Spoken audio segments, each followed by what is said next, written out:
Hello and welcome everyone to today's Real Training for Free. Nick Cavalansian here sitting in for Randy Franklin Smith. Today we're going to take a look at how to respond to zero-day attacks. You've no doubt, I'm sure, already heard about the Hafnium attack on all the on-premises Exchange servers.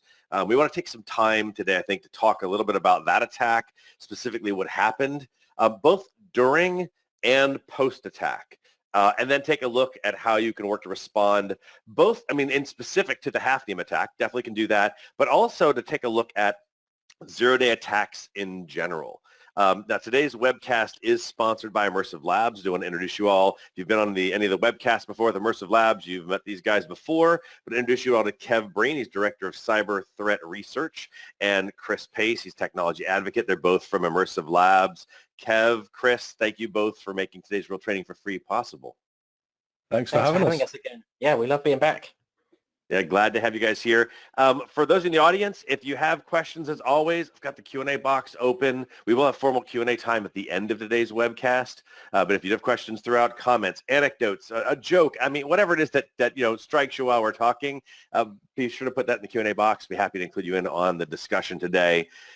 Kevin, Chris, as I cover my slide portion here up front. If you guys have a commentary, I'll probably have a couple questions for you anyways, but I'd love to include you in on that portion as well. So please feel free to jump in should something strike your mind as I'm covering some of this. Now, the stuff that I'm going to cover today is really just talking a little bit about the Hafnium attack and talk about the vulnerability at kind of a high level, because Kev is going to do something a little more in-depth. He's going to show it in real detail. So I'm going to kind of cover it at a high level. I also want to talk about some other kinds of zero-day attacks that do exist, that have existed in the past, just as a way of trying to give you a general sense of when we're thinking about how do I respond to a zero-day attack, keeping in mind we have no idea what the next one's going to look like. You at least have a resemblance of some commonalities, some themes that seem to be there. So there are some things that you can put into effect today that not necessarily you can necessarily mitigate. We're just having this conversation before the webcast went live, but at least respond to and remediate afterwards and maybe mitigate a similar type of attack from happening in the future. And that's what formulating that appropriate response is about. So if you haven't heard about Hafnium, let's kind of start with that. This is a zero-day attack, meaning it was one that had never been heard of before, and it was just recently discovered, and it was discovered in I think it was January of this year. In fact, I've got it over there on the far right there on January 3rd. And by and large, the assumption here is that there's a state-sponsored group in China that's behind this attack. And by the time it was discovered, it was by a security company called Velexity. When they discovered it, it was already on a large number of Exchange servers. I think the number that when it actually was announced, it was already like 70,000 servers in the United States alone, kind of a thing. And so you can see on the slides here, 250,000 on-premises Exchange servers is the estimate. It's just an estimate on how many were actually impacted, and you've got versions of Exchange going all the way back to 2013. Velexity chose to not actually release any proof of concept scripts or any methodologies, so they just wanted to keep it kind of private. They were registered with Microsoft as well. There were some CVEs. I put created in air quotes. The creation date for the CVEs is February 8th. And that doesn't necessarily kind of equate to when it's actually updated and when it was first spotted. But on February 8th, there were 4 CVEs that were created there. You can see for a couple of different tactics that Kev's going to go through and do some demos on. Server-side request forgery to establish an SSL connection, bypassing some authentication, and then eventually being able to execute some remote code in there. And there's the CVEs all kind of define that. They're a little vague in providing you with a lot of detail. That's why I'm glad Kevin's going to go over all this stuff here. And then you'll see in March, Microsoft put out a couple of different updates publicly. They announced the attack on March 2nd. They released some scripts in order to see if there's any indicators of compromise. If you had, I'm actually going to go through some of those indicators of compromise on today's webcast. So you can kind of get a sense of, at a high level, I'm not going to go line by line because there's a lot of different folders where there could be, for example, certain kinds of files downloaded and placed in there, certain kinds of log entries. I'm going to try and provide some of that, but not all of it. But that was done on March 4th. And then they provided what they called a mitigation tool, and they're patching on March 15th. So I wanted you to see this timeline, this January 3rd to March 15th timeline, because when we talk about a zero-day attack, you start to realize, wait a second, I can't necessarily rely on there being a patch instantly. I mean, it wasn't even announced until March 2nd. And I don't know what time frame it was in between January 3rd and March 2nd when Microsoft was made aware. I'm assuming sometime before February 8th. That would make sense that Microsoft created those CVEs. So that you have to be you're on your own for a little bit of time for sure. And once it's announced, you've got to take some action here. So a couple of the indicators of compromise that came into play here. There was, first off, for as far as the authentication bypasses, there were some post requests made to some very specific files. Microsoft, if you Google, maybe you should Bing because it is a Microsoft website. Does anybody Bing anymore? I don't think they do. Kev, Chris, you guys Bing? I don't Bing. I'm a purely Google kind of guy. I've never Binged one single time. You've never Binged ever. You're not never Binged in my life. We all just Google. So if you go and you Google Microsoft's mitigation tool set, there'll actually be a page where they cover in specific, like for example, these specific files that there's an HTTP post request put to, and that's normally when there's a file that's going to be downloaded and put onto a local system. And so as part of that was happening there. Under the remote code execution, you've got your Exchange Control Panel server logs have some specific entries in them as well. There's some web shell that also is an indicator. Some ASPX files in very specific file paths. Again, the Microsoft has the listing of every single folder. If I listed them all here, it would be very boring for you because you're not going to screenshot them here. It's better to go back and see the actual folders there. But the point here is that it does exist. There are files that exist. There are log entries that exist. There are ASPX files that exist in certain paths. There are a number of non-standard user agents that exist in, I did put one path in this case because it was just one.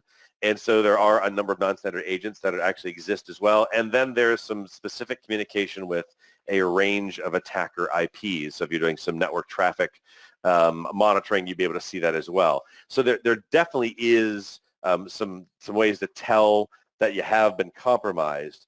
Kev, any comments thus far, either on the stuff on the last slide or this one? Yeah, I mean, this is one of those things where it's always really interesting to see that a lot more tech companies are releasing a lot of IOCs really early on into this.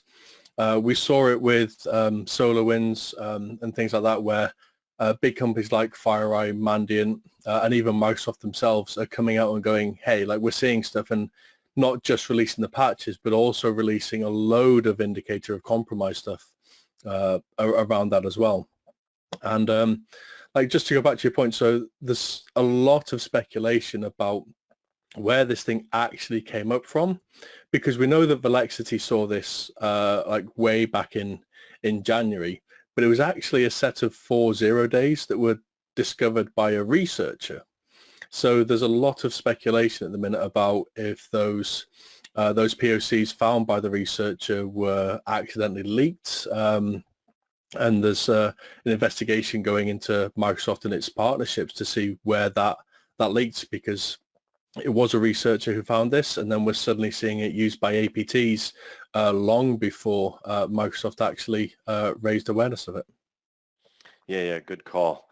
The interesting thing that I wanted to talk about for those in the audience is, a little bit we talked about Hafnium, a little bit about these indicators of compromise that exist, but I think what I really wanted to kind of stir up the pot a little bit about is the post-attack activity. This is just the stuff that was observed by Velexity in their initial watching of their own customers and seeing these attacks happening, and they collected all this data.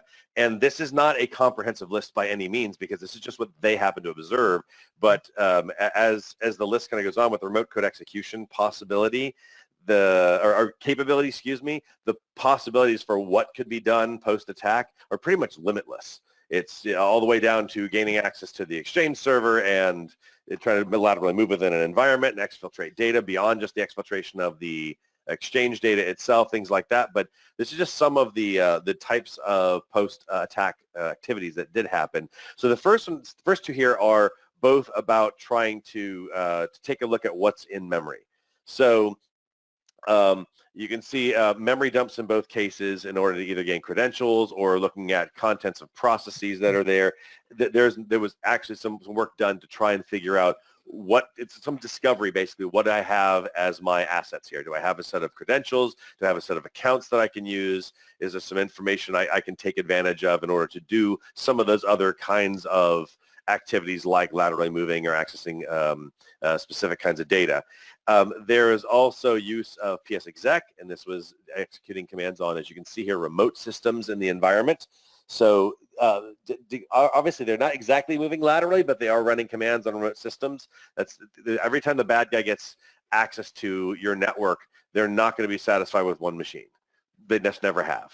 I remember years ago, just side note for a second, ransomware attacks, it used to be like the average ransomware attack was like 16 workstations and 8 servers. And that would be a dream today if that were the case. You know, it's just me and that other guy, only our 2 machines got encrypted. Yeah, it just doesn't happen. The bad guys are going for it's scorched earth. They're trying to make sure they get access to every single endpoint, every single server, every single platform, every single application, every part of your directory service, everything they can. And so this isn't surprising here. WinRAR was used to compress the data that was exfiltrated out of the Exchange mailboxes. That was also seen post-attack. Some web shells to basically establish proxies, the external websites. That's for taking some of the data out as part of the exfiltration. Could also, in theory, be done for some command and control if that kind of thing needed to happen as well. And then it was also seen that they created user accounts and elevated privileges. So while I don't have detail on that last bullet, I can make an assumption on it's one of 2 things. It's either they made those accounts and elevated privileges on the Exchange box, which by itself is bad, or potentially they also did it in Active Directory, because once you've got access, if you got elevated access on the local system, you can then establish persistence, you establish stealth, you can then try to start moving laterally across the rest of the environment, repeat the process over and over again until you eventually get yourself a set of credentials in Active Directory. We've done a couple of webcasts on that very topic. About that, the Active Directory side of the attacks. But that last one bothers me a lot because it just shows the bad guys, they really clued in on Active Directory being a natural part of every attack these days. Kev, any other post-attack activity that you've also seen as well? Yeah, there's some more, but there's one thing I just want to pull back on, and this is the thing I find really interesting. It's a change and a shift we've seen in TTPs over the last couple of years, but you'll recognize there that that's all Microsoft provided tooling, with the exception of like WinRAR and the web shells. So the attackers are really comfortable with using Windows themselves.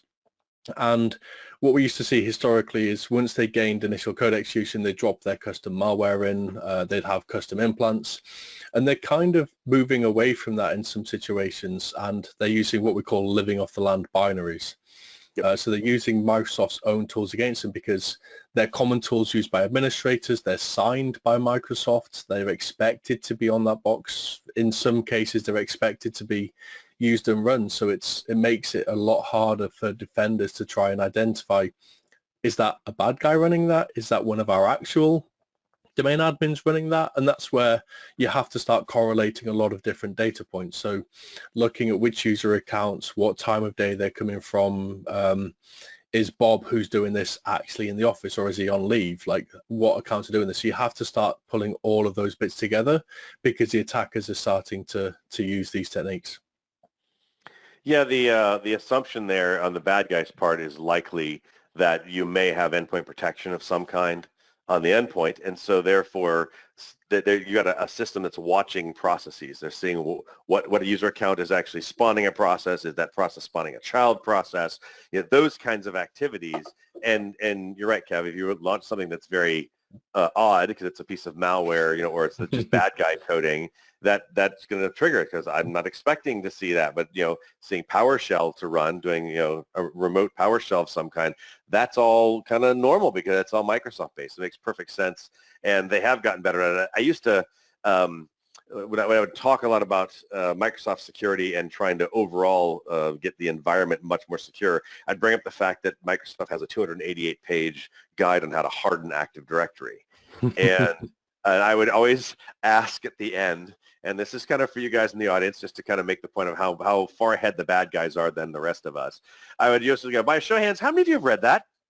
And I think once I had like one person raise their hand out of, 7, 8, 9 times I'd done this publicly at a couple of different events and that kind of thing. I said, guess who has read it? Think of the bad guys? Yeah, they've all read it. They're trying to figure out where all the gaps are in security so they can take advantage of it. So some real badness there. So let's talk about zero-day attacks a little bit. And this is, I put defined. I mean, it's, loosely, everyone's kind of got their own definition. I don't know if there's actually there's not, and we can go say Wikipedia is the standard, but I don't think that's the case here. But you can see it's defined as basically somewhere either the attack is still undisclosed or its discovery is there only because it's been seen in an attack. In the case of, you think of like Velexity, they discovered it as part of an attack. They hadn't heard of it yet. So it kind of fits the model here. And this Hafnium attack, though, is, I mean, there's a ton of zero-day attacks. I have 4. That's just 4 that I thought were kind of interesting because they were things that you all might have in your environment more than anything else. There are zero-day attacks all the time, so this is nothing new. But, for example, Sophos has one of their VPNs got hacked and basically allowed remote access. You have Exchange Online even had a run command, remote command execution type of vulnerability as well. I was going to say runtime environment or something. That was weird. Too many TLAs, 3-letter acronyms. And, you see back in November 2020, Ubuntu had it. So just to show you it's not just Windows, we just did a webcast not too long ago on Linux privilege escalation. And so thought I'd just bring that up again. And then back in July 2020, Kev, you and I talked about this Windows DNS SIG-RED. And I remember you saying you thought that was kind of an interesting one. Would you talk about that a little bit? Yeah, it was kind of interesting. So, this was a really big vulnerability that was discovered inside Windows DNS servers. And this is one of those things where we see a little bit of disparity between what attackers have, what Microsoft have, what researchers have, and what we as defenders have. And there's a lot of arguments to be said for both sides. But effectively, there was POC code that was available, but it wasn't completely publicly available. So SIG-RED, big vulnerability. We trusting in Microsoft's mitigation and patches, but it took, I think it was only a couple of weeks ago where the full exploit chain was publicly released. And we saw this a couple of years ago as well with Bluekeep. So Bluekeep, a really big vulnerability inside Windows, affected the wide range of stuff. And we saw that researchers were able to develop POCs relatively quickly, but they didn't release anything because they didn't want their code ending up in the hands of the bad guys and then therefore them being used. But we know that the attackers are really motivated to do this kind of stuff. So when a researcher comes up on Twitter and says, hey, I've managed to do it, here's a video clip of me doing it, the attackers now know they can go and do it. So we're in this weird position where everybody except us as defenders has access to this POC code. And SIG-RED was just the latest kind of example of that. And like I said, I can argue both sides of releasing POC code to everybody and keeping it tight, but it's just a really interesting dynamic that we find ourselves in. It's almost like this. I would almost consider you like a security researcher in a lot of ways, Kevin. Somebody like in your case, you want to see the detail because you're trying to figure out how to mitigate that at a really detailed level. And it almost sounds, if I was going to infer from some of the things you just talked about, you almost don't entirely trust, no matter who the vendor is, don't entirely trust that here's the patch. You're like, okay, I mean, I'll take it, but I'm guessing that's kind of where your head is, so you want to see it. Is that right? Yeah, it's a thing that Microsoft have done. So really early in the year, maybe very late into last year, with all Microsoft releases, they made the decision to take away all of the technical detail, and they replaced all that technical detail with more likely to be exploited or less likely to be exploited. And that's it. That's all the information we've got is remote code execution vulnerability in Exchange server, more likely to be exploited. That doesn't help me. Most organizations have slow patching policies, we can't patch in a week. So it's important for me to prioritize, what do I patch first? And not having that information hurts me because if that description says, but you need these 3 specific things in place for it to be effective, like, I don't have those, I can deprioritize, or I have those, I must do this quickly. So it does leave us where we're trusting Microsoft, and we've seen a lot of big vulnerabilities come out, and we've seen stuff where they say not likely to be exploited. So it is a lot of faith and trust to put in a single entity. No, I'd agree, and obviously the flip side of that coin is the organizations that are just going to patch and they're never going to do any more diligence, and or the organizations that are probably a little slow to patch.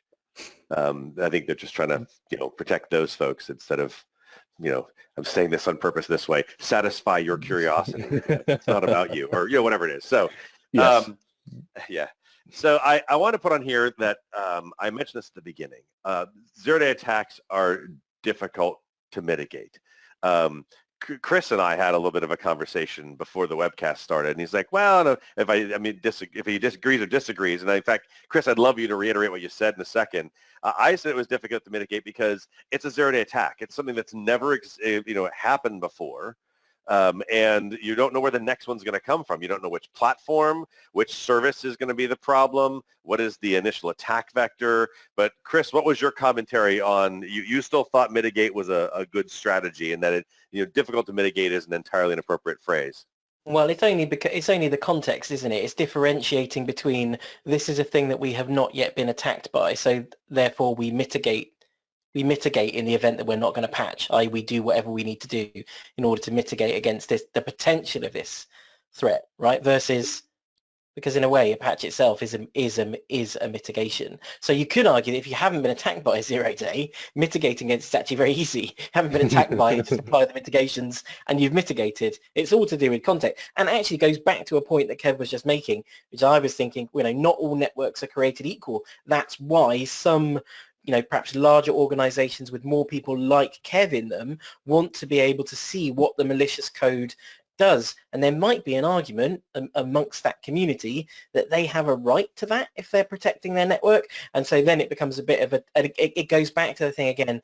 Vendors with vulnerabilities own the narrative, and we could have a whole argument about whether that's right or wrong. But at the moment, that's the world that we find ourselves in. Vendors own the process, and they define the narrative. So they get to decide really how they look to the outside world.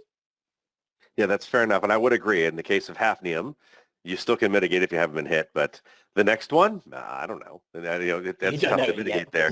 So I'll put difficult to mitigate, and I'll like chicken scratch in the next one. How's that? That fair enough? And then we're on the same page. Yes, we all agree. And so I think here that for most of you in the audience, if not all of you, the focus really has to be, at least proactively, if we're talking about the next one, the next zero-day attack is certainly difficult to mitigate. The focus has to be on response and remediation. That is really what you're trying to figure out. How do I make sure that should it happen again, I can quickly get after it, figure out what's going on, and then fix the problem so that we don't have, we minimize the threat surface, we minimize the impact of any kind of attack that did happen, that sort of thing. And so I want to cover this from 2 perspectives. The first one is before the attack. There's a bit of response work. This sounds weird, but response work before the attack.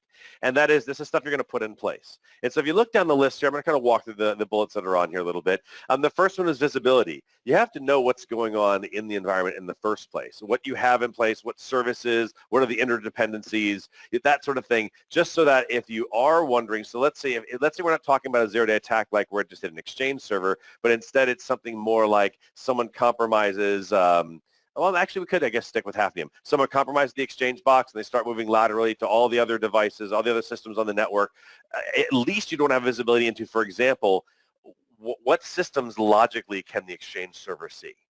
Is it on its own virtual network, and therefore it can only see like one other box? That's stuff you'd want to have visibility into and understanding of from a security perspective. You'd want to have an emergency response team, having an ER team at least defined, at least the number of people, who's involved, what their role is, something. It doesn't have to be major, but just at least have that so that people know who's responsible should we find out there's a zero-day attack. What I put as resemblance of remediation plans, you should have some kind of like quick response plans for some basic kinds of It is sort of high-level defined incident. So you could say there's a zero-day attack. The high-level quick response plan might include things like, define which systems are impacted. Look for indicators of compromise. I'm actually going to list some of this stuff in the bottom half of the screen here in a moment, but that's what I mean by some resemblance of a remediation plan. You at least have the basics down. You won't know what the attack actually is or what the incident, what the scope of it. You won't know any of that until it happens, but you should have at least a plan around what kinds of things you should be looking for. And then I put on here DR-focused backup. So what I mean by that is this. I do quite a bit of writing and talking to customers and speaking on disaster recovery and business continuity. And a lot of times what we find is organizations are really focused on just having backups and an ability to recover everything, as opposed to really thinking about recovery in the context of the quote-unquote disaster scenario. In this case, the disaster scenario could be somebody took over and wiped out all your Exchange boxes. And so now what do you do? Now you might say, oh, just recover them. I mean, you could, but it might also be something like, what happens if someone actually gained access to another box? Do we want to wipe that entire other box out and then restore it? Or do we just want to try to figure out what they gained access to and maybe change the passwords on accounts and then they're blocked out? We don't have to do, you want to be thinking about what DR is necessary as part of that security incident, and as close as you can. In some cases, it makes a difference. Kev, Chris, anything before the attack you think should be as part of this? I mean, these are real high level and obviously, again, not exhaustive by any means, but thoughts about anything before the attack that should be included? No, I think you hit most of them there. It's like, just make sure you have the ability to respond really, really quickly. Like, if you've got somebody coming at your networks, especially in the case of 0 days, you're going to be spending a lot of time in those first few hours trying to get mitigations in place, trying to get technical solutions, trying to recover evidence. And there's a lot of stuff you have to do. So making sure that your tech teams understand, like, this is the sequence of events, these are the tools we've got, this is the process. But more than that, make sure you practice it. Like, it's no good just saying, yeah, there's a piece of paper in that locker over there that says how we capture the evidence. Like, actually go and practice it, like, so you can actually do it on the day. I think that's really important, to practice these things. Yeah, that was going to be my point about the whole kind of incident response Bible thing. Sometimes there can be a little bit of a reliance on, we've built up all these plans, and so therefore we're absolutely prepared. And a plan is no indication of preparation. You, as Kev said, all those things have to be, practiced and exercised. And I heard a CISO at a very big company recently talk about how actually the first few hours of dealing with something like this, if an incident happens, they're actually mostly instinctive, regardless of the plans that you've made. And so it's only by exercising and practicing that instinct becomes more right, like the right instinct, because you've practiced the potential for this scenario. I'm gonna share an anecdote that has nothing to do with security attacks, but it has to do with DR, just because it makes your point, Chris, about, like, it's like the best laid plans, and they may not go exactly what you think. I worked for a software company at one point where we're in Florida, Hurricane Alley, they come all the time, a hurricane was coming by. And so the plan was basically, there's a redundancy for all the systems. There's a entire building generator that keeps the building running. I mean, this kind of thing. The plan was everything stays running. We're good. We were doing development of a software product that literally the week after the hurricane came, we're supposed to release that new version of the product. So here's what happened. The entire building gets blown out. Not just one of the internet connections, but all three of the redundant internet connections went out. The generator that we have for the building management forgot to get the gas for it. Oh no! No, it gets worse. It gets worse. This is fantastic. So it's regular gasoline. So then our CFO goes with a big bag of money to the port, because we're right by Fort Lauderdale. So we go to the port where they have gas, and he wants to get, like, I'll get a tanker, I'll do whatever. Well, here's the problem. So the pumps that will pump the gas into the tanker run on diesel fuel, and they don't have any diesel fuel. So it is just problem after problem after problem. And so what they had to do literally was take hard drives out of systems so they could put them in boxes and foam, that kind of thing. Take the rack servers out of the rack, drive them up to Orlando, rent out an entire hotel, and had like Cat 5 wiring running from, hotel room to hotel room, not even making this up. So not security related, but just to make your point, Chris, that you're talking about, for you, those of you in the audience, when you're thinking about coming up with what your response plan is going to be like, you really do have to walk through it. At least do some situational kind of simulations, whether it's a tabletop simulation or something that's real. Work through the problem. What happens if this goes down? What if we can't do that? Have those conversations, because it doesn't always go the way you think it's going to. So last thing here is after the attack. You obviously, the very first thing you should do is whatever the patches, the updates, the mitigation, whatever it is you can do that. That's important. You get that from the vendor. Assuming that you look at Microsoft's response, and it was still a week or two between when they announced it and when they put out the mitigation strategy there. You have to work through that idea of looking for the investigators of compromise, because you also want to figure out, do I even have the problem? And if I did have the problem, this is even I've patched, you go, why am I looking for indicators of compromise? Because I've already patched. Well, what happens if, let's say in the case of like the Hafnium attack, I could do remote code execution if I had all that attack done. So what happens if I put a rat on the exchange box? Now I've got remote access to that exchange box. So I need to look for the indicators of compromise to figure out, okay, well then what else have they done?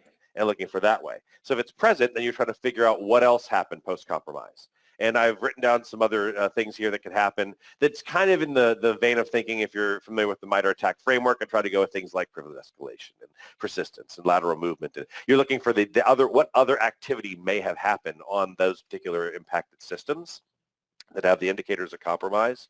And then you're going to have to remediate. And for remediation, I put things like you may have to do updates to any other systems that might be impacted. You may have to either clean or restore. You have to wipe them clean entirely, or maybe you can just remove whatever's been installed on a given system. And you may have to reset credentials, reset passwords, things along those lines. And then in the case of Hafnium, only because there was an exfiltration of email. Normally whenever you're talking about, like, for example, with ransomware, I think the last stat I saw, although we're not talking about ransomware today, but in general, 70% of all ransomware attacks include some kind of threat of leaking extorted data, or exfiltrated data, excuse me. So I would assume that if someone exfiltrated a ton of your mailbox data, there might be some kind of potential impact, like an extortion, that might come around afterwards, something along those lines. If that happened to you, I'm surprised that someone just hasn't blindly sent out emails to every organization, in a mass phishing campaign to say, we took your data and we're going to share it out if you don't pay us, Bitcoin. Maybe one of you is listening. Maybe I shouldn't have given you that suggestion. But anyways, Kev, Chris, anything post-attack here you'd like to add? I think it's really important that you record that, lessons identified, lessons learned. So figure out what worked well, what didn't work well, and then build those back into your plan and your tests.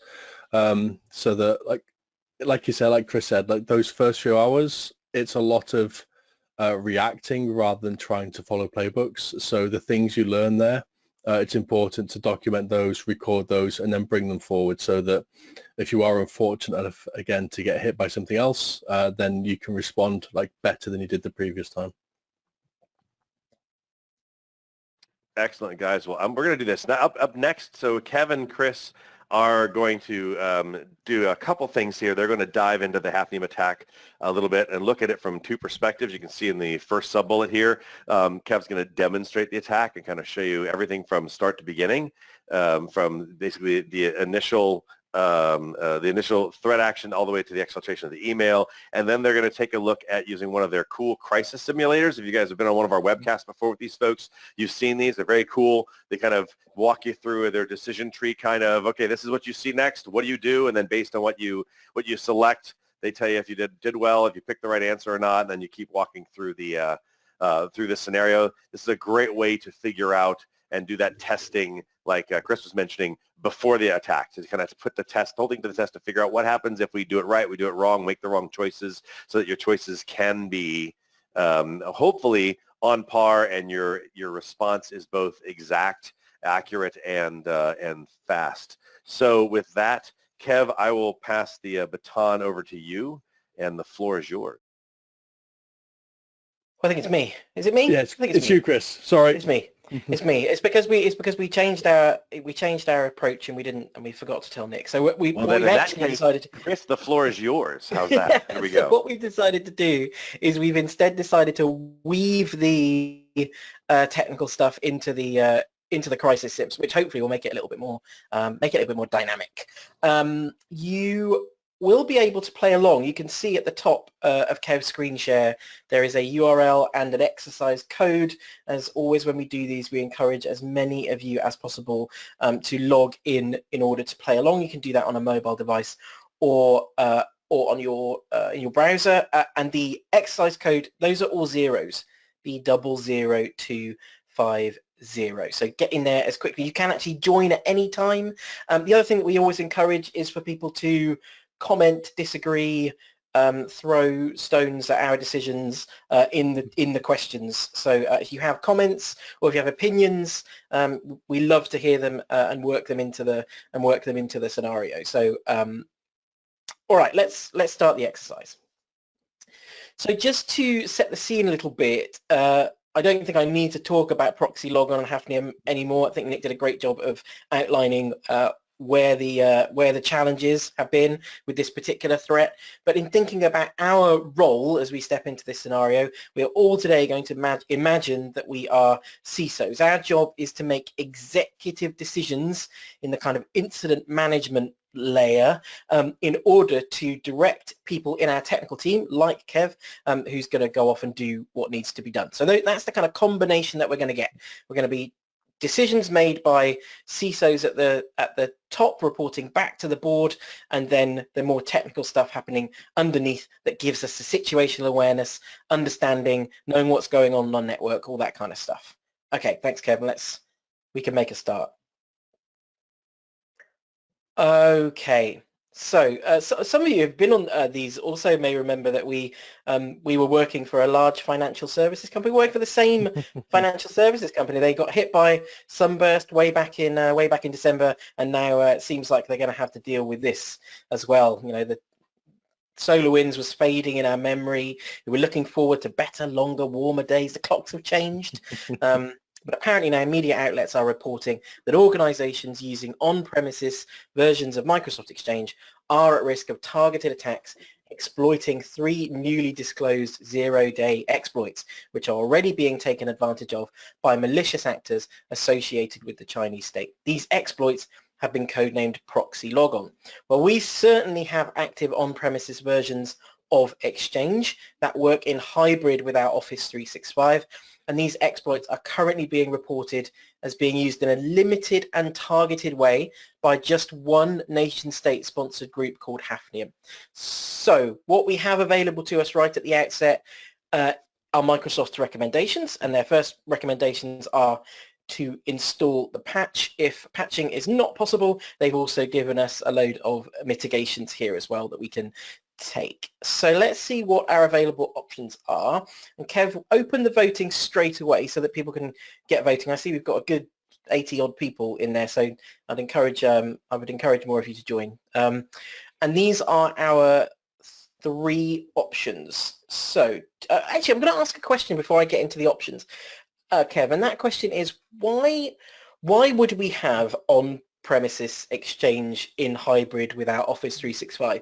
It feels like we should have just got rid of the on-premises servers. It's a really interesting point. So if you were a new organization and you're standing things up, like going cloud is just the way it's done. You don't have the overheads of having to manage your own infrastructure. You don't have to worry about issues like this. You outsource all of that. And that's a really easy decision to make if you're a new organization. Where we tend to see on-premise Exchange services, usually in one of 2 positions. Either one, you're working for something like government, or you're working with stuff that you're not allowed it in the cloud. Like you need to keep it on-premise for confidentiality reasons to ensure its integrity. Or you are a company that's 30, 40 years old. You've always had on-premise Exchange before the cloud was even a dream, and you've just kept that alive. And it's easier to upgrade and update your Microsoft Exchange locally than it is to do that entire migration to the cloud. So those are really the 2 main reasons why we still see on-premise Exchange.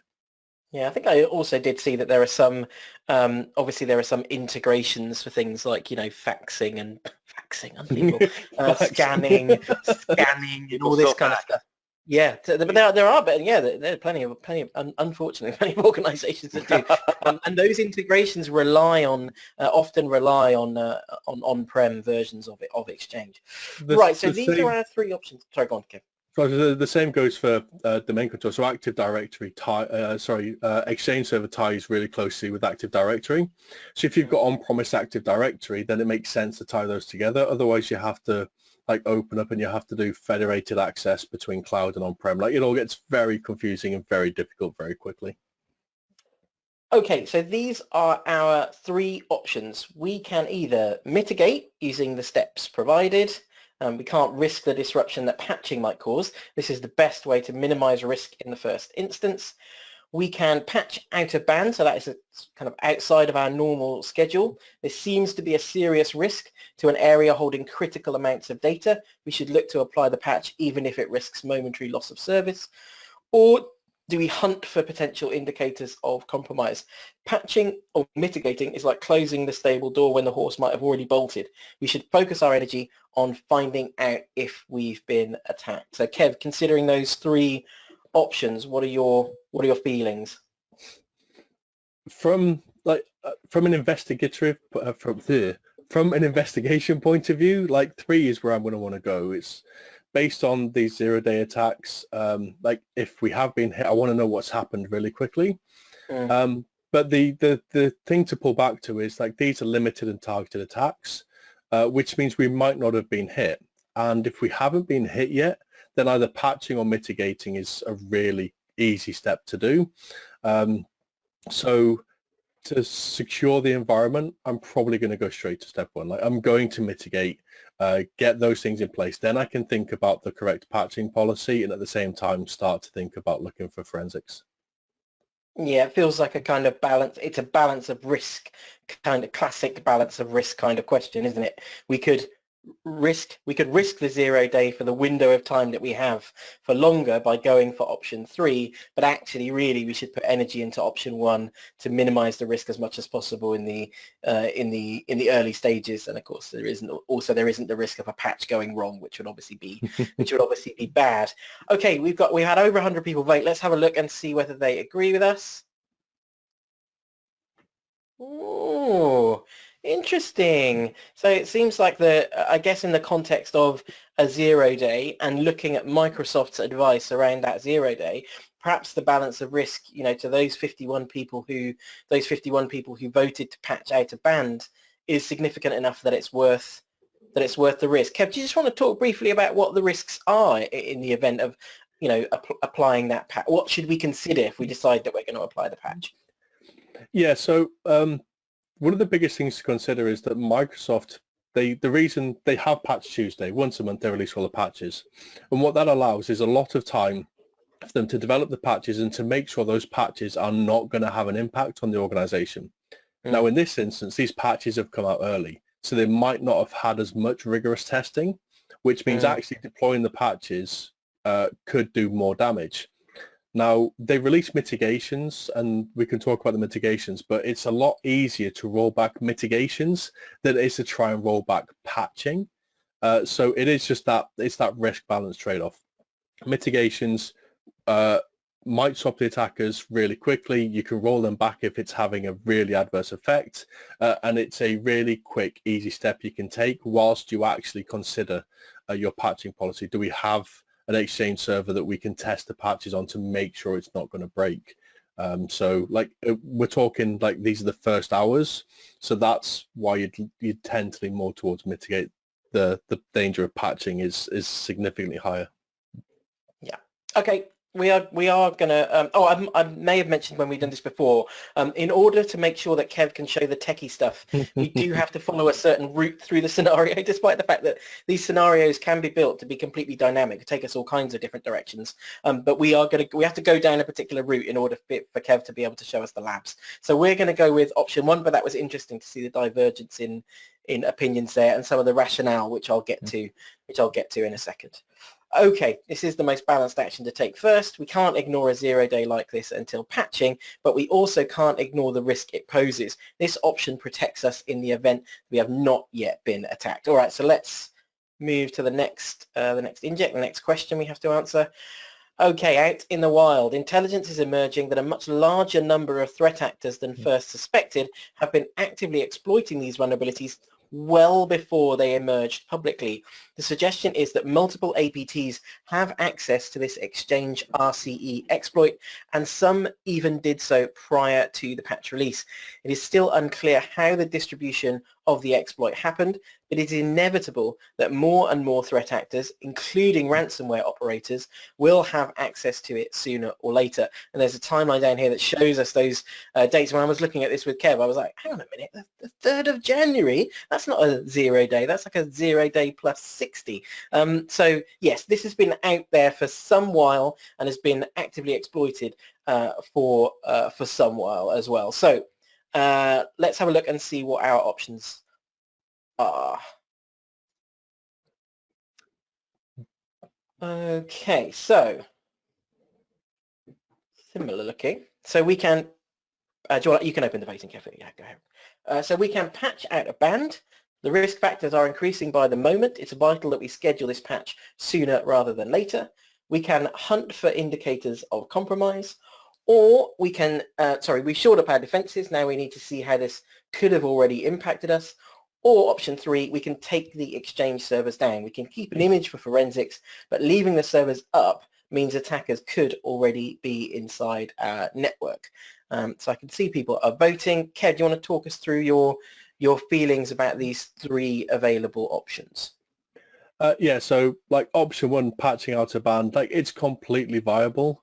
We've already got the mitigation in place, and Microsoft have said they're confident that this mitigation is going to block all the attacks. The mitigation itself is a set of filters on the IIS server that's actually running the web application. So there's a very explicit set of strings you have to pass in order for these exploits to work, and the mitigation just blocks any of those. So any new attack attempts are going to fail. So that gives us some breathing room whilst we figure out what to do with patching.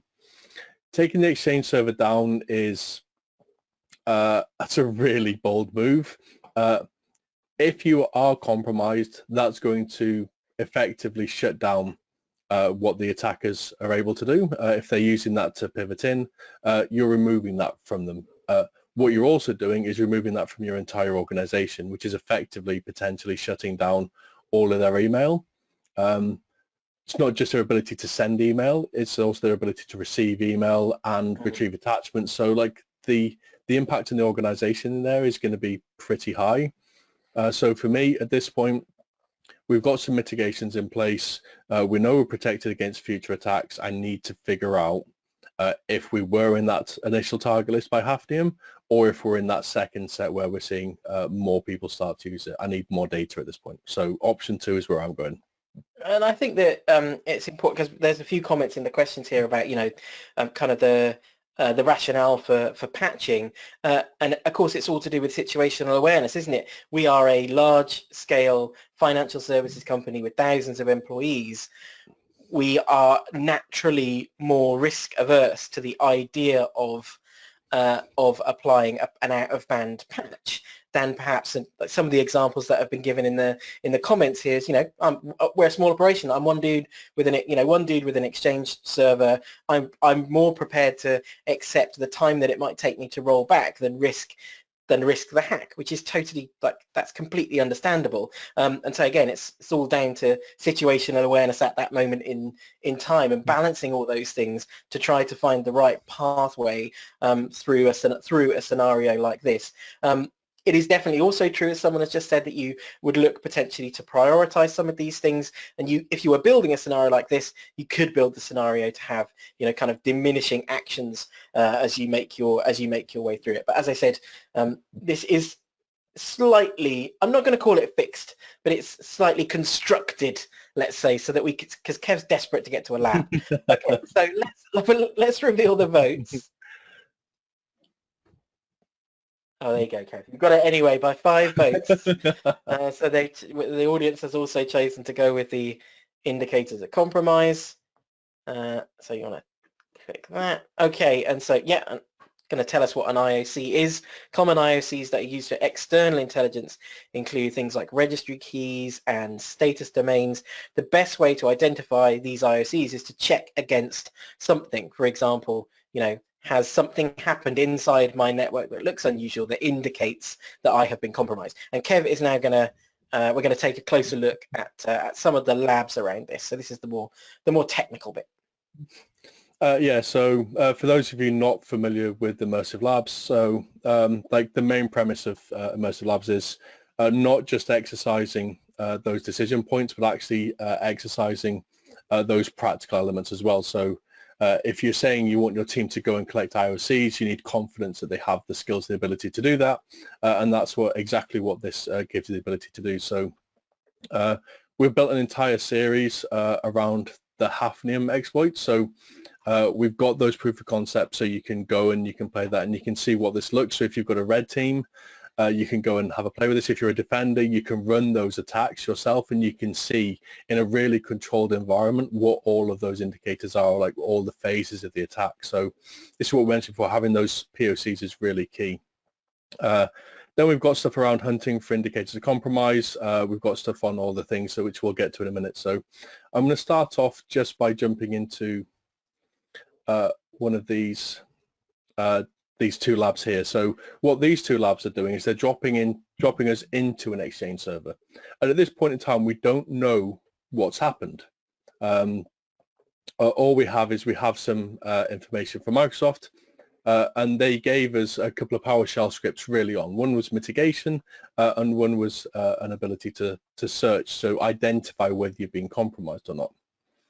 So if I open up this PowerShell script, not a lot going on here.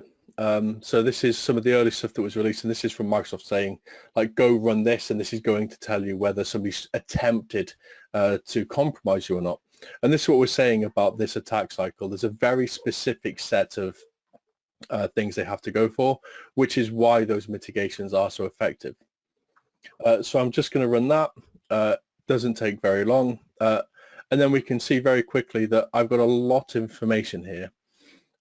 So looking at what running, we're scanning through all of the Exchange server logs, and we're looking for anything in those logs that hits this pattern, so set virtual directory. And just looking through this, I don't really understand what's happening, but again, that trust, that faith in Microsoft, I can see there do seem to be some weird things happening. So I can see I've got this JScript which seems to be running. I can see it's doing some eval, requesting CMD. I can see it's doing some stuff. I'm not entirely sure what it's doing, but this has confirmed to me that somebody is attempting to exploit my Exchange server. So we go back to the reporting from Microsoft, and we know that this attack uses a combination of authentication bypass, server-side request forgery, and remote code execution. That remote code execution is gained by writing a web shell into the Exchange server in a path that's rendered by the environment. So we're going to be looking for things like ASPX shells. So one of the things that was also released by Microsoft and by Velexity is a set of Yara rules. So if you're not familiar with Yara, Yara is a tool, a pattern matching tool released by VirusTotal. And what you can do with this is you can write rule-based signatures and use it to scan for files. So you can either take the Yara package to your Exchange server, or you can take files from your Exchange server to your analysis machine, depending on which way you want to go with that. We can take these Yara rules that were released by Microsoft and Velexity, and we can scan a wide range of files. So in this one, I can see this is released by Velexity at about the same time. Let's see if I can open that a bit nicer. And they're talking, this is files that are directly related to those Microsoft Exchange vulnerabilities. And this is just a set of patterns. So what I can do here, and in this instance, what we've done is we've transferred files from the Exchange server to our analysis machine. So if I go to the desktop and I can run Yara with that against the web shells directory, and I can see in there that of all those ASPX files, number 4 in this instance is the one that's directly related and is matching on those signatures. I can also run the other one against the web shells, and I can see there's another in there. So this just provides me a really quick and easy way to identify if a file is malicious. A typical web server might have tens, might have hundreds of ASPX files, and the names chosen by attackers are usually innocuous. They're not randomly named, they're just named so they fit the environment. So this is a way of showing that like despite the name, we can focus on the content of this. So if I was to have a look at ASPX number 4, if I open this up. Jennifer's got a question in our audience. She's saying, am I right that basically that's basically never been done before for Microsoft to release sort of threat hunting scripts for those responders, maybe once with SolarWinds, but they haven't heard of that before. What's your thoughts on that? Yeah, absolutely right. This is a new trend. So we've seen like a lot post-compromise, like months after the attack, we usually see large organizations. We see researchers coming out and publishing this stuff. But for the actual organizations themselves to come out and publish this is the cynic in me, but this is the stuff that they would usually package up and sell as part of their threat intel platforms. So for them to be releasing this stuff publicly, it is completely a shift. And that basically means that we think it's just really bad. We don't necessarily think this is a new pattern for every single vulnerability. We just think this is particularly bad, and that's probably why they've done it. Yeah, so I can see the web shell there. I can see that's definitely looking bad, and then I would start to do some more analysis on that. But conscious of time, I'm going to switch us back into the crisis. Okay, so yeah, let's move on to the next inject. Right, so as we saw, our search for indicators of compromise has revealed exploit attempts on our servers and the presence of those malicious web shells. This doesn't give us any further information on what an attacker has actually done. It really is just the footprints that they have left. So what should we prioritize at this point? Okay, you want to open up the voting as well?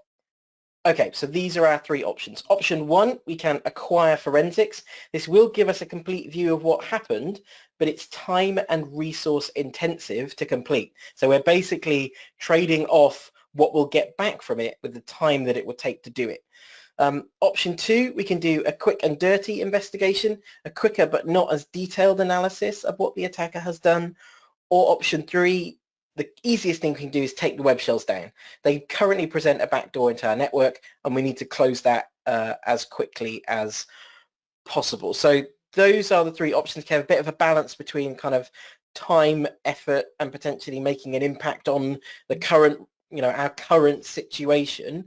What are you thinking? Acquiring forensics is going to give me all the information I need. So I'm collecting RAM, I'm collecting the disks, I'm collecting all the caches, registry values. I'm taking everything, and I'm going to be able to tell with a high degree of certainty every action the attacker took. That's going to take me maybe an hour or so just to collect the evidence. And then it's going to take me a couple of hours to maybe even a full day to actually process all of that data. If I think about how many files exist on an Exchange server that's been running for a couple of years, it's going to be full of like legitimate files. So that's a really time-intensive operation. Quick and dirty, if I've got centralized logging, if I'm shipping all my event logs to Splunk or Elastic or some other scene, that's a really easy thing for me to go. It's a quick win. I can go and do some threat hunting, do some targeted searching based on the TTPs, figure out what's happened, and then kind of prioritize from there. Take web shells down is probably the more proactive thing here. There is a web shell in place. That means the attackers at this moment of time have access to our and are likely running commands against us. So like at this point, like I'm going to be leaning towards like, let's get the bad stuff off of our boxes so we can then move on to what needs to come next. And again, that's a kind of situational awareness thing, isn't it? It's because the situation that we find ourselves in, we believe that those web shells present the greatest risk. Just a bit of insight into how they get there in the first place. This is something that's done automatically by the exploit code, right? So this isn't the hands-on keyboard bit, it's before that. Yeah, so like I said, this exploit is actually a chain of several exploits. So the server-side request forgery with the authentication bypass and an arbitrary far right allows them to create this web shell. They then use the web shell to run a set of hands-on actions. So like it's completely automated, and if you have the chance to run the red team version of this lab, you'll see how easy it is to automate and script that entire process. But yeah, the web shell was just delivered as part of that exploit. It then takes a hands-on operator to then come and interact with that. Okay, so Kev, it feels like you're headed towards option 3. Let's see what the audience have gone with. Oh yes, there we are. So we're all in complete agreement. So let's take that option and move on to the next inject. Someone in the questions has said about the do both. I wish we could do both. So that's the thing we're actually working on in a kind of a next very soon to be a next iteration of the platform is the ability to prioritize answers. So you'll be able to kind of set priorities for the most important things versus the less important things. So we recognize that sometimes that's frustrating, but actually what's quite good about asking you to commit to a decision is that even if you are prioritizing, something still has to happen first. And so in this context, we're saying this is the thing that we're prioritizing. So yes, removing the web shell doesn't guarantee an attacker can't access the network again, but it is obviously designed to make it harder. The other thing I should point out is you will have noticed on the right-hand side there are some indicators that have been moving as we've answered questions. Some of them are moving just because they naturally move, like the share price and the customer confidence. We haven't really made any decisions that have an impact on those. Of course, we might be seeing an operational impact due to the amount of people that we might be putting onto this incident. So maybe we're seeing some challenges with other, IT and operational stuff, and that's what's hurt customer confidence potentially. Share price is just fluctuating in the normal way, and risk appetite moves up and down based on, are the decisions that we're making less or more risk averse, and we're seeing an indication of that there on the right-hand side. So when we decide to make decisions, for example, that lean to action more than to taking our time and doing investigation and stuff like that, there's a balance of risk that we're making there. Okay, let's move to the next inject. Okay, so we've now removed the web shells and our technical teams are looking more closely at likely post-compromise actions. It's most likely that these attackers will make use of PowerShell and other standard tools once they have some kind of persistence.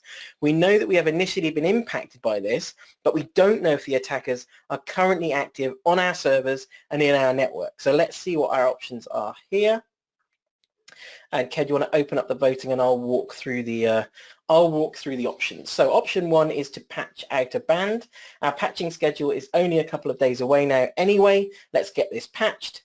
Option 2, acquire forensics. We know it will be time consuming and a resource hog, but it will give us the best situational awareness.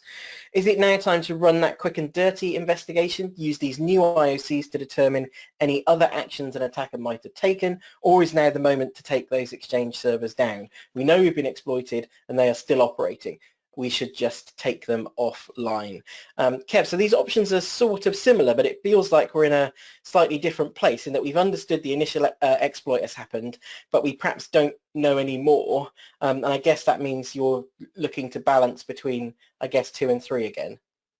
Yeah, so we're still early on in this investigation, and we've got the mitigations in place. So patching, that is definitely a viable option. But if I've got to balance up resource, then I'm mitigated. I know that the web shell is in place, so I need to find out what happened. So that feels more important to me than playing a patch. That's something that can happen in tandem, but it's not my priority right now. Turning the server off, again, that's just going to potentially destroy more evidence than I have right now.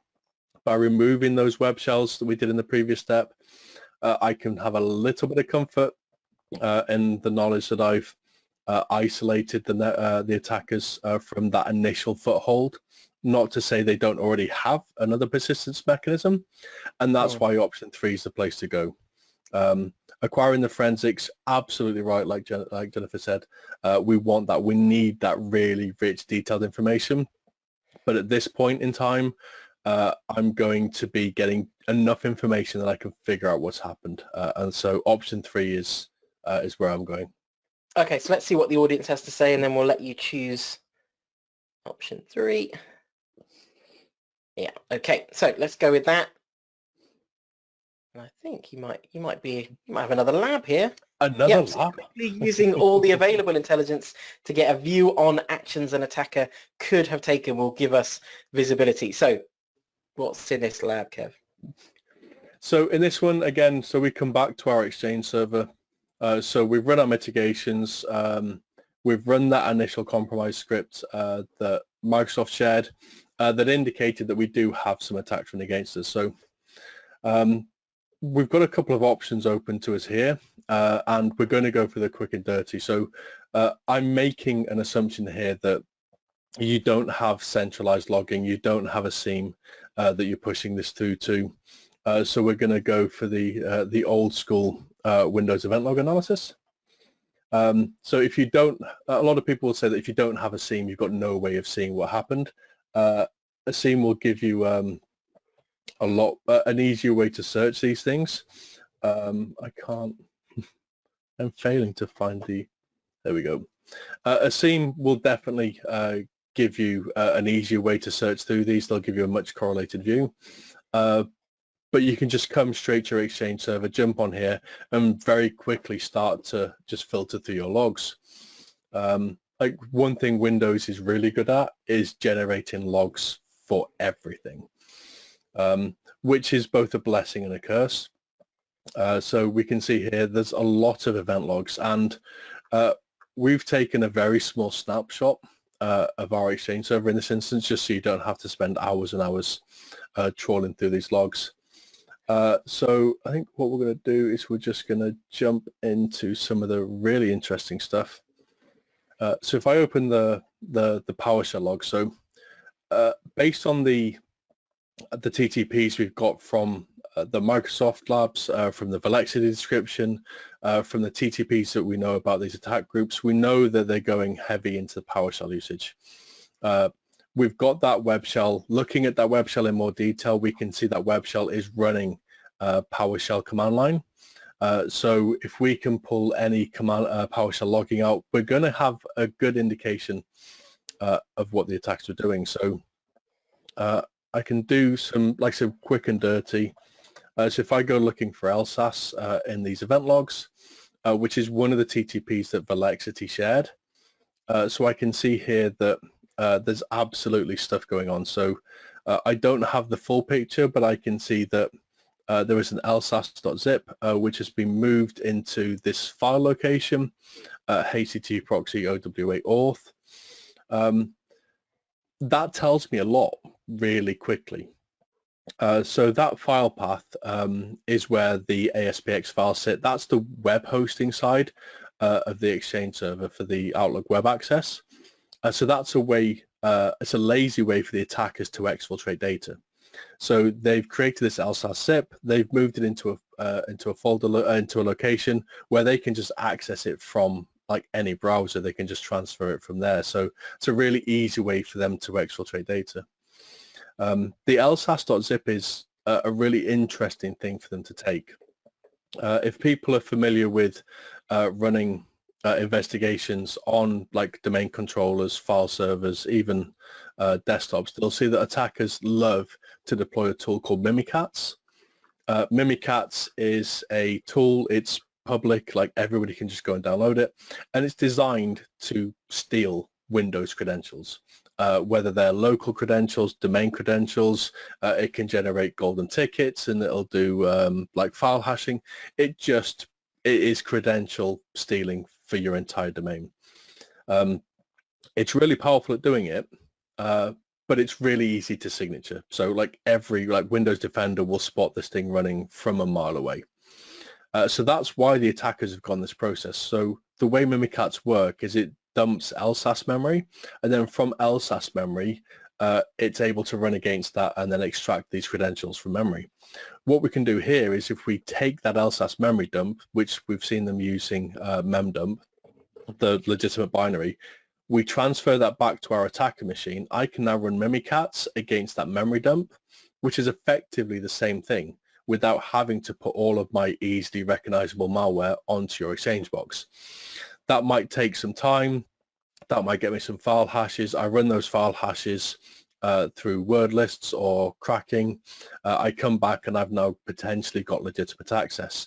If I've got file hashes, I can use attacks like pass the hash or things of that nature. So like spotting that reveals a lot about the attacker's motivation. So it's fair to say at this point, I can assume that they've got credentials, whether it's the actual passwords or file hashes.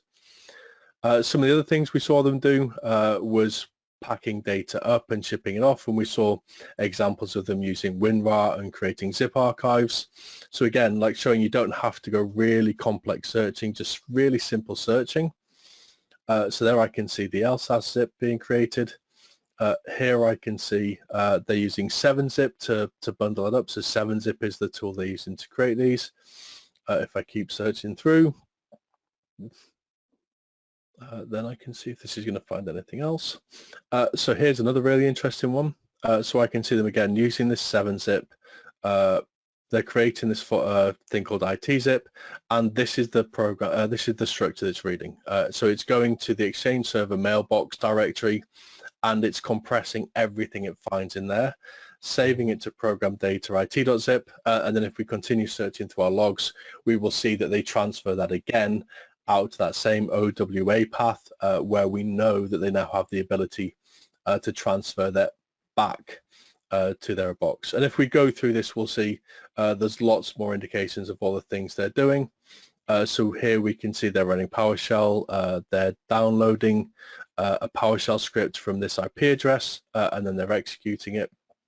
So we can go and recover that PowerShell script. We can see what kind of attack actions, but we've also got some atomic indicators now. I've got the IP address that the attackers are coming in. So now I can go to firewall logs and I can start to do that wider correlation. So you can see within a very short amount of time, we've got some really rich information. The more advanced forensics is definitely going to give this to us, but it just shows the power of like quick, targeted hunting through something as simple as Windows Event Viewer.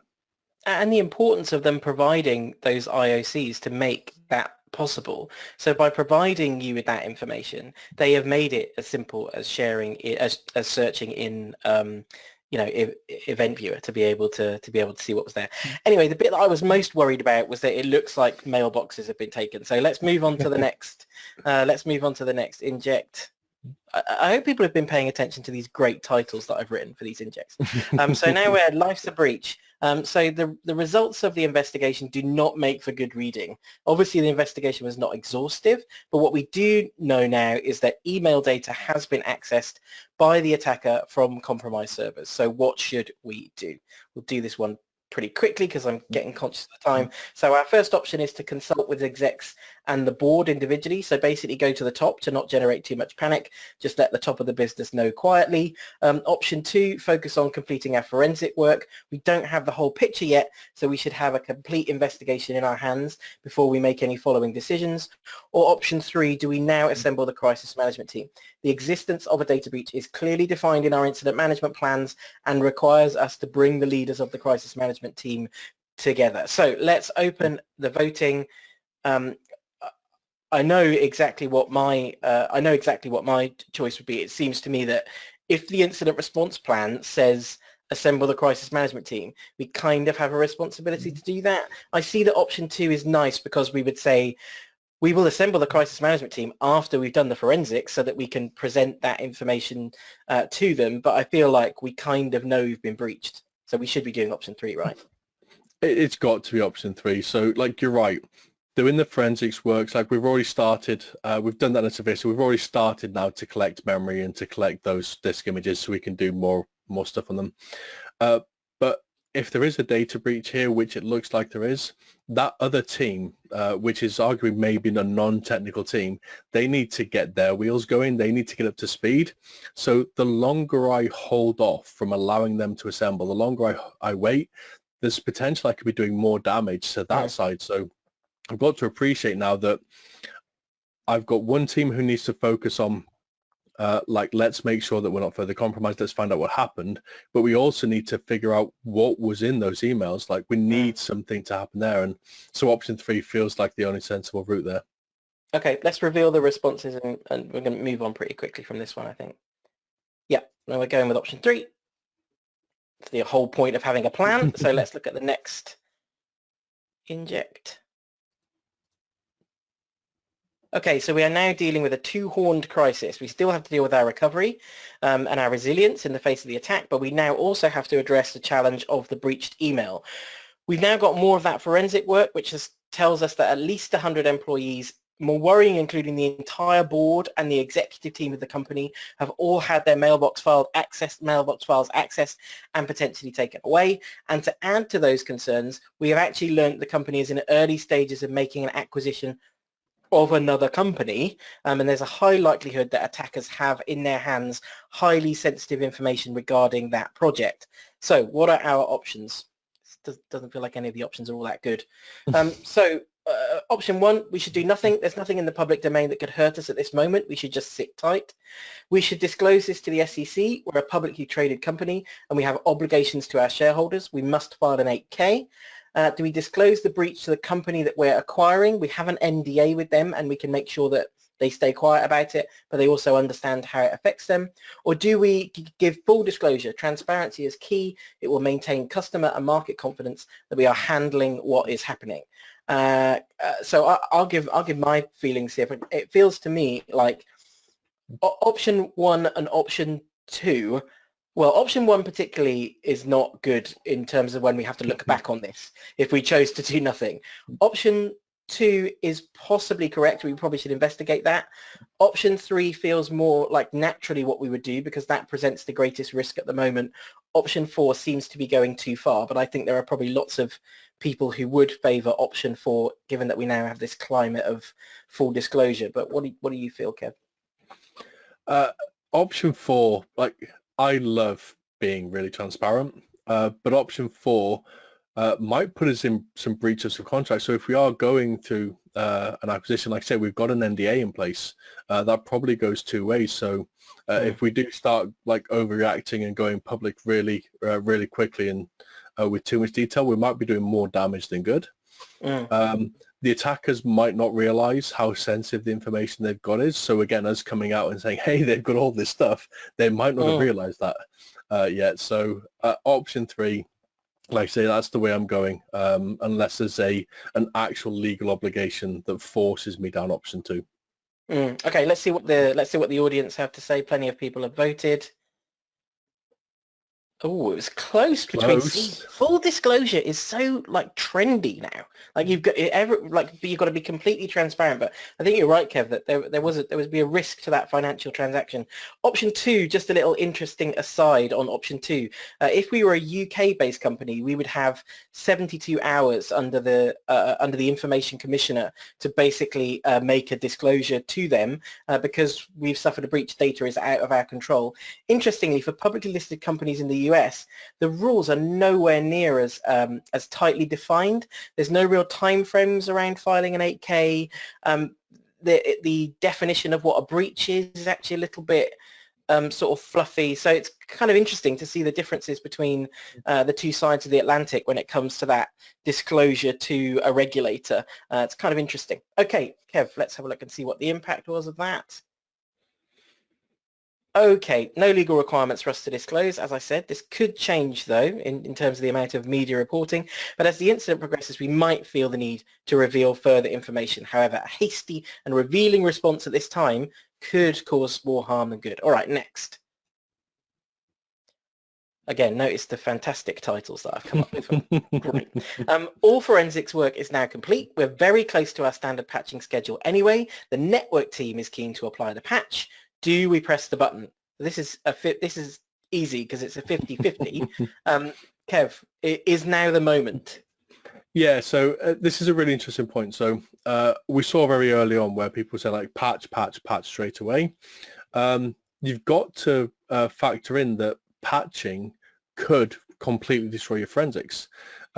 If that patch does something like a delete all files in the Exchange server and then put these new ones in place, you could actually end up destroying evidence. And as we saw, that evidence we had was pivotal to us identifying what it was. So that's why like patching is such a difficult choice to make. You've got to balance that risk versus reward. So at this point, I've got all my forensics. There's literally no reason not to patch. Non-valid ones that I can think of. Okay, I'm going to look at the questions and see if anyone was going to come back with a valid reason why we definitely shouldn't patch. But they haven't, so that's good. Right, most of us are saying yes. Okay, so let's move on. Okay, although we deployed the patch to servers we knew about in our network, and this was something that Nick was mentioning during his presentation, it turns out there is a rogue machine in a Swiss subsidiary that the network team was unaware of. This server is unpatched and has web shells active on it. On the desktop of this server is a file called README. This looks like a new strain of ransomware called Deercry, which has been reported as being used by attackers exploiting the proxy logon exploits. And so on this machine, we're seeing all of I think it was a load of different file extensions that were all encrypted with this ransom note. So what are our options here? Obviously, like, we've patched the other servers. We can just get out and apply that patch to this server too, but it feels like that's a little bit like, what would we achieve? Do we remove it from the network? Like, do we know the ransomware isn't network aware? Like, what are the risks associated with that? Do we go back to our quick and dirty investigation, do the same thing again and look for those indicators? Although it feels to me like if there's ransomware already there, we're not really achieving anything by doing that. Or do we basically start again, repeat the same process as we did right at the beginning? So Kev, what's different about our situation now? The one word changes everything there, and that's ransomware. Like, ransomware is really, really destructive. And we know that out in the world today, modern ransomware, like, it's really good at encrypting stuff in a way that you can't recover it. So like at that point, you are going to backups, or you're just paying the ransom, or you're accepting you've lost it. Now, initial indications say that this thing isn't network aware. However, the attackers have got hands-on access. So if they're laterally moving, there's nothing to stop them coming off that Exchange server onto something else and running that ransomware somewhere else. So for me, like, it's the same as we did on the very first step when we started the Hafnium stuff. Like, let's get mitigations in place. Like, we've got to stop that ransomware hitting anything key. This is a server in a small subsidiary. Let's take the risk. Let's remove it from the network. Let's leave it powered on because I need that forensics, but physically disconnect it from the network so it can't do any more damage. And that's got to be the first step. Yeah, I suppose that's again, it's back to situational awareness, isn't it? We know at this point that there's something active on that server, so we can take action. Okay, let's look and see whether the audience agreed with us. Yes, unsurprisingly, yes. Okay, so let's choose that option. And this was a rare situation where I decided that it would be good to kind of end the exercise at the beginning. So we could have, I mean, obviously we could have carried on and done a whole ransomware exercise, but I kind of like the idea of having a potential attack at the beginning and an actual attack at the end. And I think that's us. I think we're finished. Okay, Nick, back to you. I like the confetti. Yay, you survived. Kind of. If you picked all the right options. Otherwise, it's like choose your own adventure. Sorry, you died. Please start over. Well, luckily that never happens. Nick, you never die. Okay. Unless someone builds their own scenario in which they want to include that as an option. Yeah, so I'm sorry you blew up the building. And no. Christopher is asking, and there's a bit of a question beforehand, and Christopher, I apologize because I didn't get a chance to fight them. He had been asking about upgrading from Exchange 2010 to 2016 and hasn't yet done that. but he had said if we have the installed IP address filter component for IIS for all the virtual directories, including OA and ECP, to only allow access from the internal network, so ActiveSync is still exposed for our mobile device users, email, et cetera, would this have mitigated much of the methods used at this stage of the attack, assuming we had moved from Exchange 2010, which again he hasn't yet, but if he had, to 2016? Kev? Yeah, so OWA, ECP, those are the primary paths that all of the exploits we've seen are targeting. So if you've locked that down to only be your internal network, then you have applied an effective mitigation at this point. What I would remind people is that these attacks were running from January all the way through till March. So there was a 3-month window where you may have already been compromised by this and you just didn't know. So that is a reasonably effective mitigation. Obviously, you now have to factor the insider threat, and that's a whole different ball game. But like somebody from the inside of your network can still apply those same attacks. So the best thing to do is apply the Microsoft mitigations, because what they do is they filter the actual requests so that anything of those is blocked rather than just relying on IP filtering. So if that's the best you can do in the short amount of time, it's definitely going to have an effect on the ability for an attacker to exploit this. But I would move towards the more full investigation. And Microsoft continued to evolve that mitigation over the 7 or 8 days that passed from when they first announced. So they ended up with a one-click PowerShell solution where you run that and it applies a lot of filtering in a couple of seconds. So I would definitely go to that. But those are effective mitigations whilst you wait to deploy the patch. So it's interesting, Chris, you actually mentioned that you had seen a couple of questions people were asking. I wish they could pick more than one option. And I'm seeing a bunch more of those too. So maybe that's some customer, feedback or prospective customer feedback. They want more than one option. Yeah, we knew it right from the beginning. So what's fascinating is for those of you in the audience that did actually put some commentary in along the way throughout the scenario, you all are really thinking this through. I mean, you're really like, well, if I did option 2 first, but then option 3 afterwards, I could. And this is great stuff. This is really good. It's nice to see that you're finding some use out of this. So I'm really happy for that. So let me see. I had one here. Do both options. Did that one. Okay, Patrick says, I heard a lot about monitoring the attacker instead of removing him immediately. What are your opinions on this? I absolutely love running honeypots. So I run honeypots, I build honeypots, I do this. And that is really, really useful. It's really viable. However, I don't use my production assets to do that because people tend to get upset when you do that. So if you're a really small organization and you can get away with that maybe, but like the danger is just too hard to leave it in place. I would definitely deploy honeypots, but not in your production environment, or at least not your production assets. Like pull your production assets, replace them with honeypots. That would be the way I'd go. Excellent there. Deceptive ops, I think, is the name for that, deceptive ops. Yeah, the only time that I'm ever a proponent for watching what I'll call in general threat actor for the moment is when you're talking about insider threats, so you can actually catch the person, with their normal behavior. That's a whole other topic, but that's right. Otherwise, you're right. It's sort of craziness to do that in your corporate network and that sort of thing. But at the same time, Kev, you're a little nuts because on one of the previous webcasts, Kev described this whole environment, and someone was literally commenting like, don't you think it's dangerous and shouldn't you be doing that? And yeah, I want to do that. He also walks down dark corners with money hanging out of his pockets. He's a crazy guy. He looks at the edge.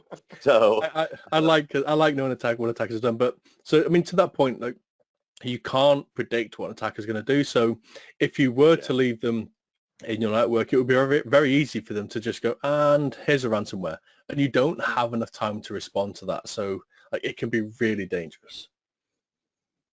Yeah. So there's another question here, Christopher asks, and we've still got like 1 minute left. He says, any reason why we might want to just wait again? He's still on 2010. Wait a bit longer before going to Exchange 2016. Is this possibility of an evolving set of vulnerabilities at Hafnium still likely to further exploit imminently in the new architecture of 13, 16, and 19? Do you think this is said and done, Kev, or do you think, maybe you should just wait? One of the things we tend to see, in fact, so first of all, as long as you've got the patches in place and you've got all the mitigations, in fact, if you've got the patches in place, then I'd say you can take some breathing room whilst you figure out what that migration is going to be.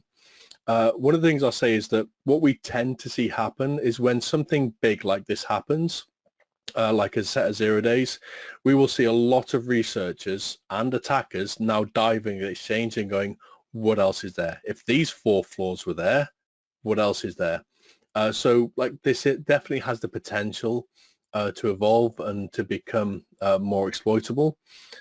So patch gives you breathing room. It doesn't give you a lot of time, but it gives you breathing room so you can assess, so you can make an informed decision rather than making snap reactive decisions. So I don't know if that answers the question or not, but yeah, that's where I'd be. I think it's reasonable. One last question only because we haven't heard from this person yet, but Ferdinand's asking, would it be necessary to look out for concurrent recurring attacks in this case after patching? Absolutely. The thing we see attackers do all the time is, especially when they're exploiting like vulnerabilities, the first thing they'll do is gain persistence through some other mechanism. They know that you're going to be coming into patch. You know you're going to be coming looking for those indicators, so they're going to pivot away from that. And the first thing they'll do is they'll gain some other form of execution or persistence on the Exchange server, which is what that web shell is. And then we saw them running things like Nishang, to get a reverse shell, and then they're going to pivot laterally onto other appliances, so that even if you do take that Exchange server offline, if you do find them there, they've got somewhere else to go. So absolutely, always look out for those secondary vectors, those other types of persistence, because the attacker, like, they're already steps ahead of you, and that's the first places they're going to go. They're going to want to maintain access, knowing that you're now coming after them. So they're going to try and stay a step ahead by dropping persistence and moving laterally. Great answer there. It looks like we are 2 minutes past our time here, so I do want to respect everyone's time. So we are going to go ahead and close things out. Do want to again thank Kev and Chris and the folks at Immersive Labs for sponsoring today's Real Training for Free. Guys, thanks for some great content, some good conversation as well. Thank you. Always happy to be here. And all of you in the audience, thanks for your attendance today. Thanks for attending today's Real Training for Free, and we'll catch you on the next one. This concludes today's webcast.